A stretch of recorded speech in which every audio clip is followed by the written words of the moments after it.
Hey everyone, before we dive in, make sure to hit that subscribe button. Stories like this deserve to be heard.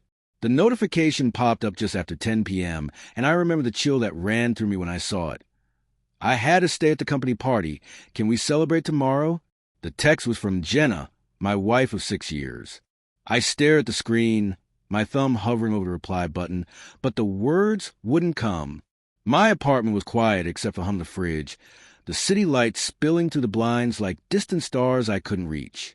We had plans. Her birthday dinner, candles, laughter that usually filled the room.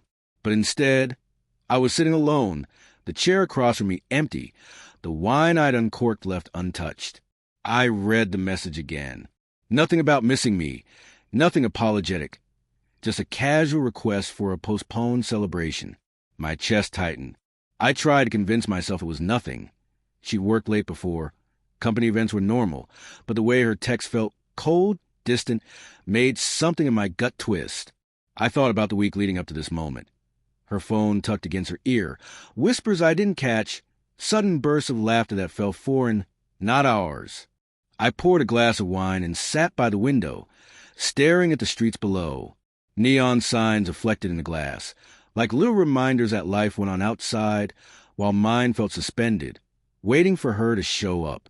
I could hear a faint laugh from the apartment above, couples celebrating ordinary nights, and I wondered if she was out there laughing too.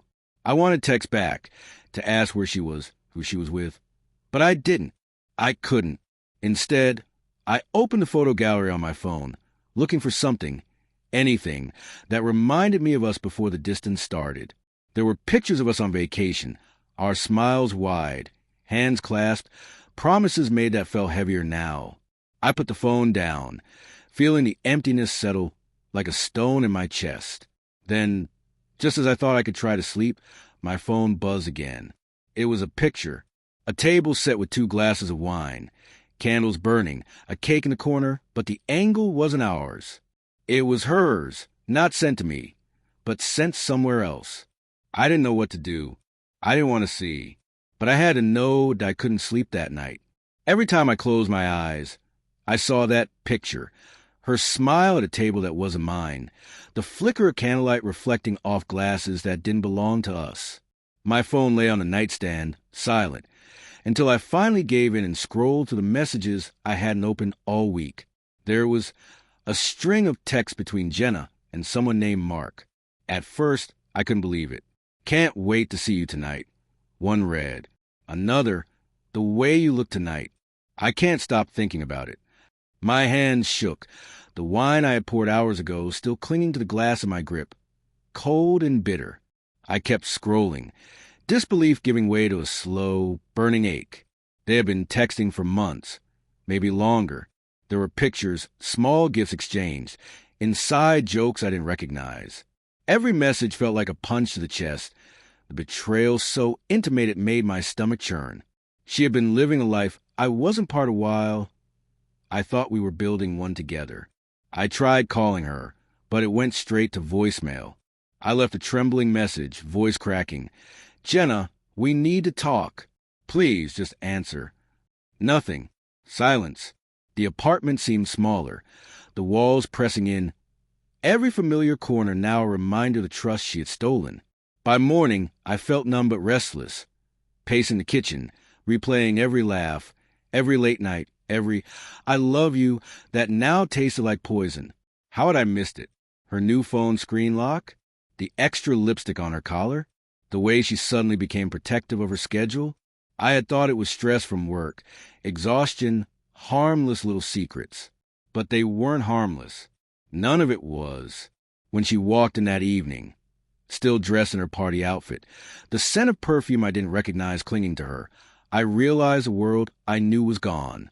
She smiled at me, oblivious, or maybe pretending to be. I wanted to scream, to throw the phone at her, to demand every answer, every confession, but my voice wouldn't come. Instead, I sat across from her at the kitchen table, pretending nothing had changed, every muscle in me taut, every nerve screaming.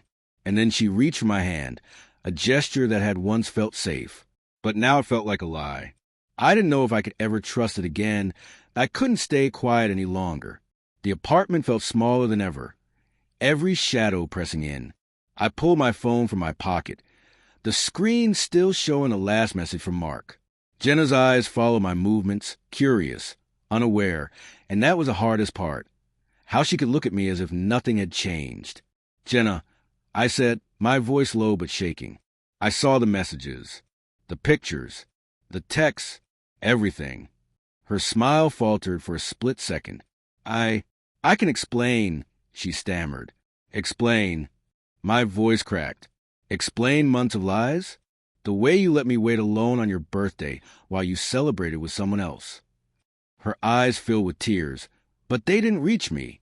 They were too late, and nothing she could say now would undo the betrayal that had already sunk its claws into my chest.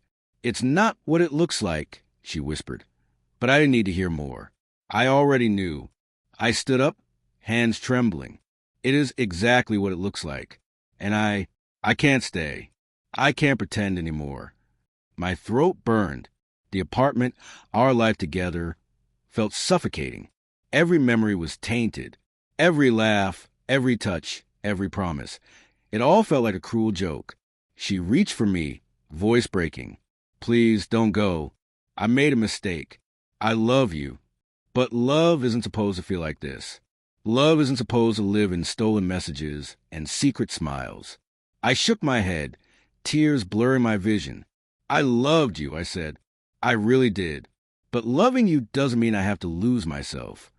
I grabbed my coat and walked out into the night, the city lights glaring down like they were watching me fall apart and rise again at the same time.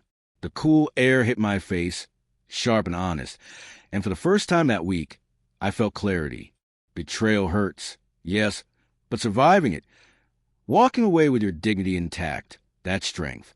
I left the apartment, leaving her behind, the door clicking shut like the final note of a song that had ended too painfully to repeat.